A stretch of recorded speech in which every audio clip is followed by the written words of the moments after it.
So we're back with Megillat Esther. Megillat Esther starts with the king Achashverosh, who runs on the entire world. He rules over the entire world, and he throws a huge party that took months with a lot of gold and marble and all sorts of very expensive stuff. Give out wine to everyone, wine in the same age as the person. The person's like 18 years old, he got 18-year-old wine. 50 years old, he got 50-year-old wine. Fancy party, huge party. In the middle of the party, the king decides he wants to bring the queen, Vashti, naked, with a crown, just a crown. Vashti refuses to come, naked.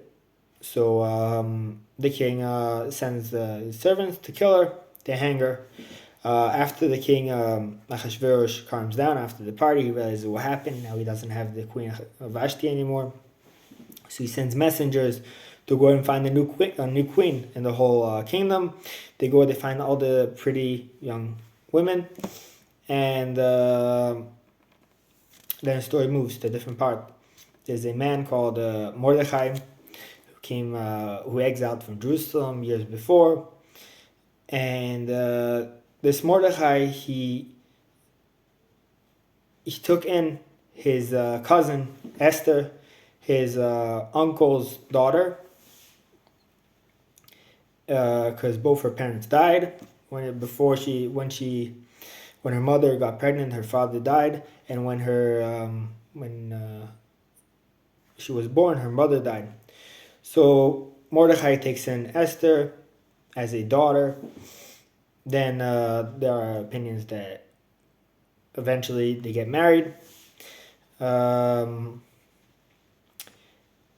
Then they're looking, so the messengers of the king are looking for a young woman, so they capture her. They take her to this place in the palace, which is to get ready to meet the king. It takes a few months with they put the women through a spa with perfumes and all sorts of ointments and oils, so they're fit to visit the king.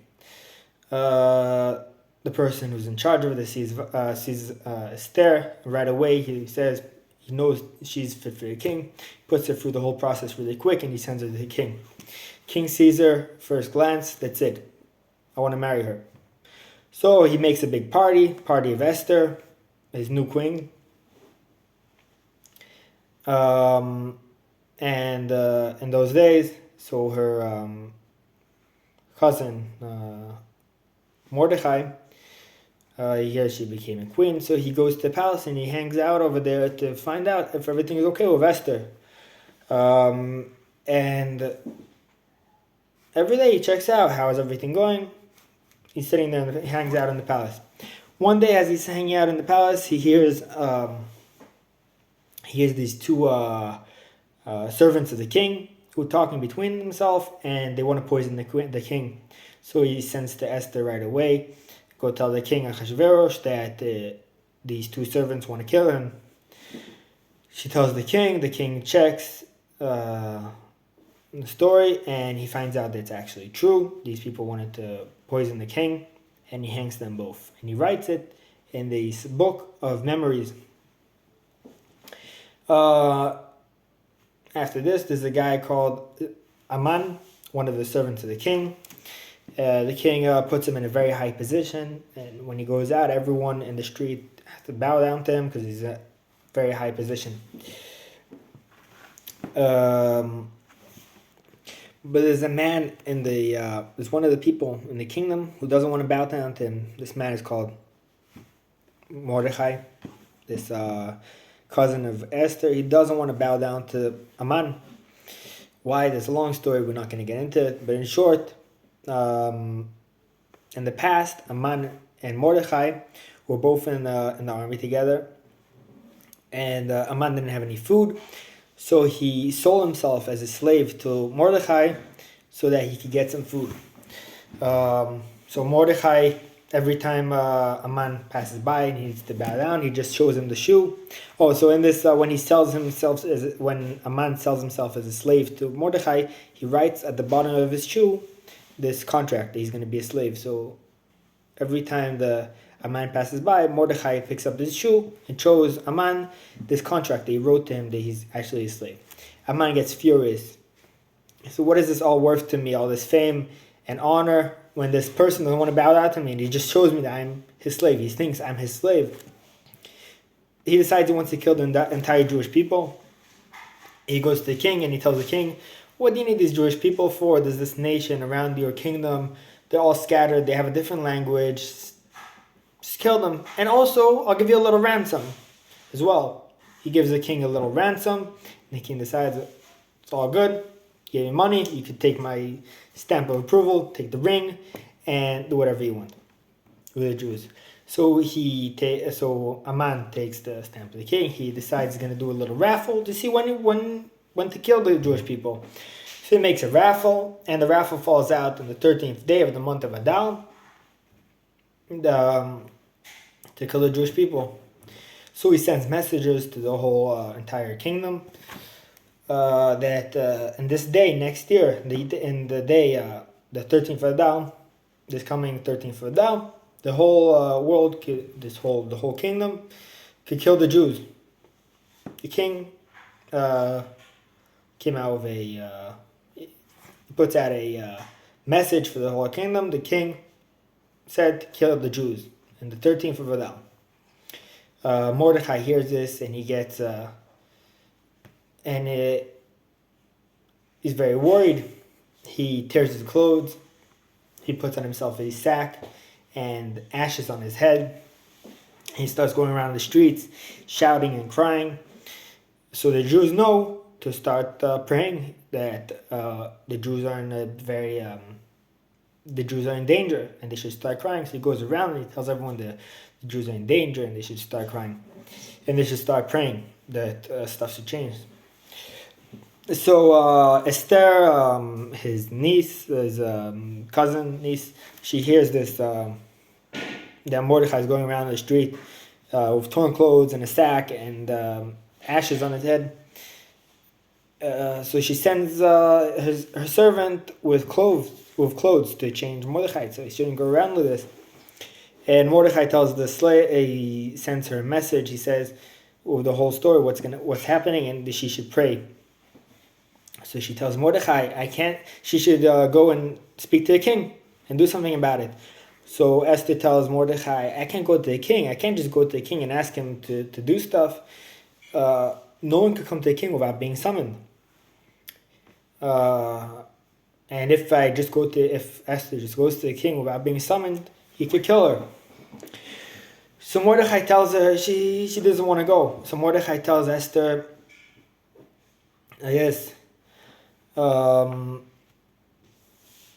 if you don't go to the king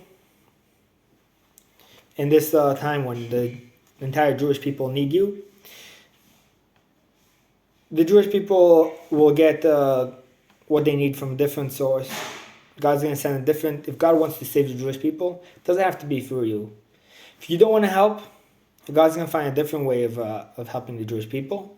But know this, who knows if what happened and why you're here now in the kingdom and all you went through is just for this, so you could save the entire Jewish people. And all what you went through will be for vain if you don't save the Jewish people. And I think this we could learn from this a thing for life. There's even a singer, Malach Khan, who has a song on this. I'll put it in the comments below. And who knows, the words go like this. Maybe whatever you're going through now is the reason why you're here.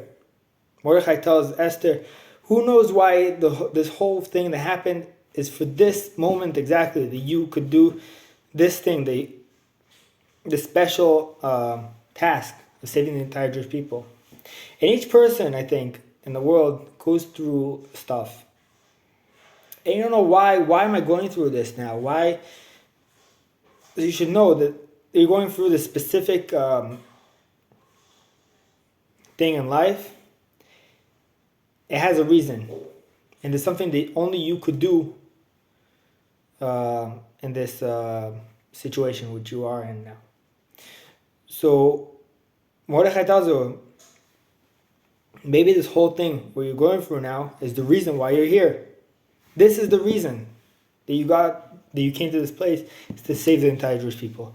So Esther says, okay, I'm gonna go to the king, and but at least I'm gonna fast 3 days, and I want the entire Jewish people to fast 3 days before I go to the king. So Mordechai tells the entire Jewish people, we're gonna fast 3 days, and this is why before Purim we have a memory for this fast, and we fast Tainus Esther, this fast of Esther. She tells the entire Jewish, that originally was 3 days. She tells the entire Jewish people to fast 3 days. These 3 days were actually the first day was the 14th day of Nisan, the holiday of Passover. So in that year, the holiday of Passover, the entire Jewish people fasted after 3 days, in the middle of the holiday of Passover. Esther goes to the king, and she's very scared. This might be her last day, because you can't go to the king without getting summoned. She goes to the king king sees her, and he sends her his staff, meaning he approves of her coming. It's okay, you can come. You don't have to get it's okay. He's not going to kill her. So she comes to the king, and he says, what do you want? Whatever you want, I'll give you until half of the kingdom. So Esther asked the king if he could come to. Esther tells Achashverosh, could you come? I want you to come for a meal that I made for you, and also your servant Aman. So Achashverosh says, okay, I'll come with Aman today for a meal. So Achashverosh and Aman come for the meal, and Achashverosh tells Esther, what do you want? You call me for a meal, probably you want something. So what do you want? I'll give you until half of my kingdom. So Esther says, you know what I really want? I want you to come also tomorrow for a meal. And also with your servant, Aman, as well. Aman is over the moon. He's very happy. Esther wants me to come with the king. It's so special. It's just the king and I are coming for this meal by the queen. He's very happy. And he leaves the palace,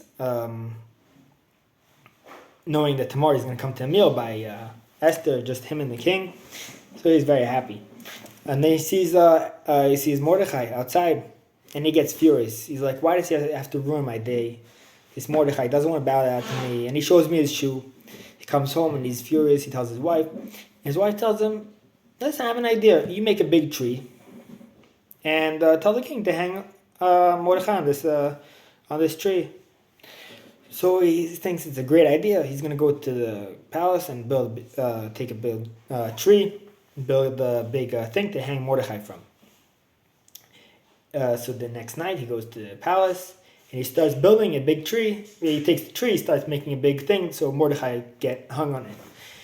This same night, Achashverosh, the king, can't sleep. He wakes up in the middle of the night and he can't sleep. So he asked his servants to bring the book of memories. Remember the book of memories when he wrote the Mordechai saved him from the two servants. They wanted to poison him. So they bring the book of memories and they read to him. They open the book of memories. It follows that exactly on this occurrence that Mordechai saved the life of the king. So the king said, what happened with this story? The Mordechai saved my life. Did I ever pay him back? He told him, no, you never paid him back. You just wrote it in the book and that's it. So he said, I have to pay Mordechai back. He saved my life. Suddenly he hears a noise outside. So what's this noise? What's happening out there? Then a man comes in. A man who's building a tree for Mordechai. So he said, oh, man, it's great timing. I have to ask you a question. There's this person that I really want, someone I owe a lot to. And I have to pay him back something. I have to do something for him to pay him back. What should I do? How should I pay him back? How can I show him my my appreciation to him. So Aman is sure the king is talking about himself, because of course the king loves him. And so who could a king do something so special besides for himself? Aman. So Aman says, oh, if you want to do something good for someone, if you want to pay someone back for something, if you want to do something good, go send them on, get your horse, which you ride on, and your clothing, and have someone, one of your high servants, ride him on the horse and go around the streets and say, this is what the king does to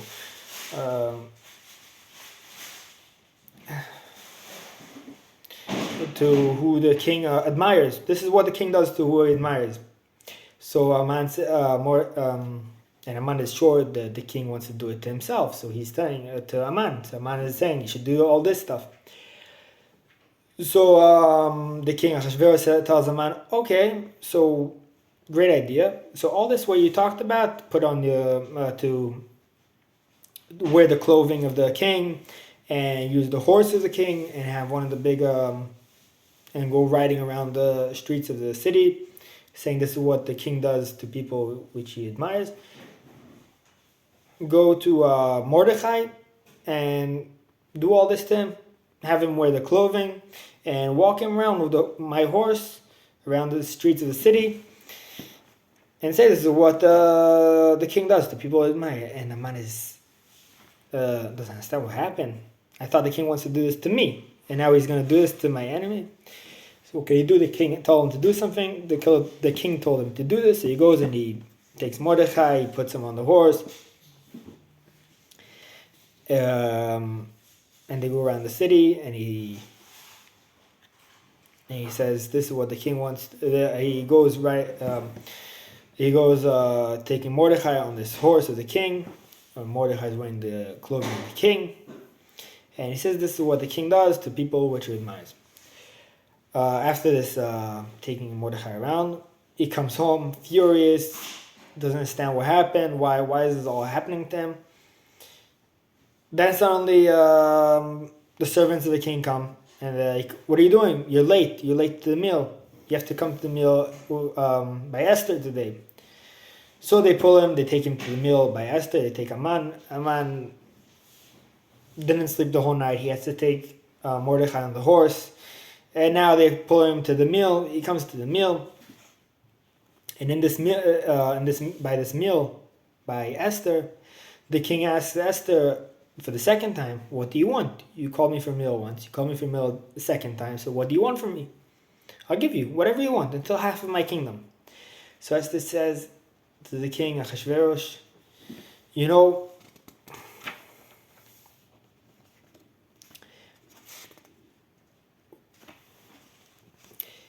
if you really love me and you really want to do something for me, so at least keep me alive and let me live and let my nation live, because someone wants to kill my whole nation and me as well. So King Ahasuerus says, what? Someone wants to kill you? Someone wants to kill your nation? Who is this? So Esther says, this person over here, Aman, who's sitting over here, he wants to kill me and my nation. So King Ahasuerus is furious. He gets up. He walks outside to the garden. And while he walks outside the garden, Aman stands up and he starts asking Esther to forgive him and have mercy on him. And while he's speaking to Esther, Ahasuerus walks back in, and suddenly Aman falls on the bed where Esther was sitting on. Esther was sitting on a bed.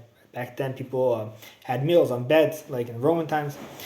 So Aman is falling on the bed, and he's begging Esther to have mercy on him. And Ahasuerus sees this. He thinks he sees more Aman on the bed with Esther, and he gets furious. He's like, "What? You want to kill Esther, and you also want to take my wife. You want to kill the entire Jewish people, and you also want to take my wife while I'm here as well." He gets furious, and while this is all happening, someone comes in, one of the servants, and he says,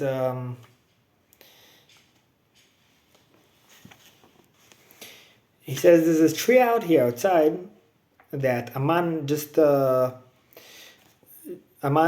a tree last night outside in your garden, and he wanted to hang on this tree Mordechai, who saved your life. So Achashverosh, the king, gets even more furious. What? This person wants to kill my wife, the queen, and he also built a tree in my garden to hang on it. This person to save my life, to go hang Aman on this tree. So this tree that Aman built for hanging Mordechai on, Achashverosh hangs him on it, hangs Aman on his own tree.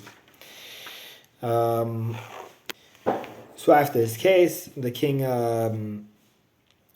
Achashverosh gives Esther and Mordechai the house of Aman. He killed Aman, so at least they should take the house of Aman. And then Queen Esther goes to the king and I just need another one favor. So the king is, what do you need? Whatever you want. So Esther says, Aman sent messages to the entire kingdom to wipe out my nation, to kill my entire nation.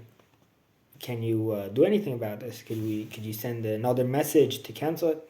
So the king says, what I sent, I can't go back on what I said. I sent messages to kill the entire Jewish people. I can't say, don't kill the entire Jewish people. But you could send another message if you want, something else. So Esther and Mordechai send a message to the entire kingdom. The Jewish people, in the same day that Aman said that the entire world should kill the Jews, so the Jews could fight back. They're allowed to fight back in this day. So the next year, in the 13th of Adar, the entire Jewish people and the entire world fought back. Whoever wanted to kill them and decided to kill them, they killed them. They fought back. The Jewish people won. And it was a big celebration. So the next day, after the 13th of Adar, the 14th of Adar, they rested after killing all their enemies. And Esther asked the king, could we do the same thing that was around the world, also in our city, Shushan HaBe'ah, in the city of Shushan? We want to kill our enemies another day. We want to have another day, except the 13th of Adar. We want to have also the 14th of Adar to kill our enemies. So the king says, okay, you could do that. And the 14th of Adar, they continue killing the enemies, and they win. And then the 15th of Adar, the Jewish people in the city of Shushan rested after killing their enemies, and they had a big celebration on the 15th, the next day. So while killing all these enemies of the Jewish people, some of the enemies were the sons of Aman. We're going to talk about that in the next video. I think it's too long. Stay tuned for the next video. Very interesting fact about the sons of Aman. So after this case,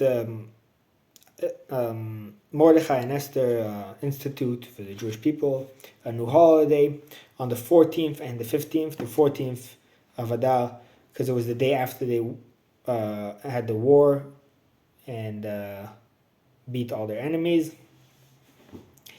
And in Shushan, in the land of Shushan, the city of Shushan, the capital, the Jewish people fought another day. So on the 15th, they rested from the fighting. So they celebrate the 15th day of Adar